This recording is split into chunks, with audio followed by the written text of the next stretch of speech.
Une cérémonie organisée ce mardi en fin de matinée au Palais des Rois Sardes à Nice. Les maires des villages touchés, les représentants de l'État, mais également les ministres de l'Intérieur et des Relations extérieures de la Principauté ont assisté à cette cérémonie pour remercier le prince Albert II. Le passage de la tempête Alex en octobre 2020 a été un drame dans les vallées de la Roya, de la Tinée, de la Vésubie et du Moyen-Var. 18 personnes ont péri.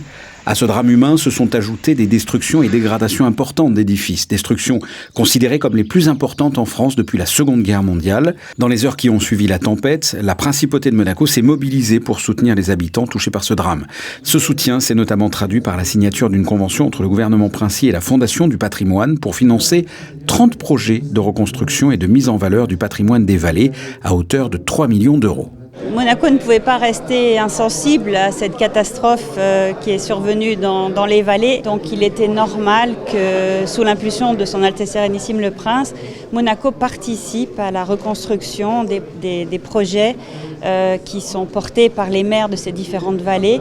Et donc nous avons voulu immédiatement montrer toute la solidarité et la générosité du gouvernement pour accompagner la reconstruction de tous ces sites qui malheureusement ont été détruits à cause de la tempête Alex.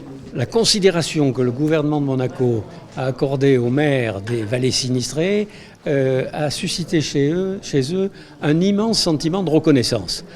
D'abord flatté de voir la principauté se pencher sur leurs problèmes, rassuré de savoir qu'elle prenait en charge tous les éléments patrimoniaux qui avaient été détériorés par la tempête Alex et étonné par l'ampleur du soutien.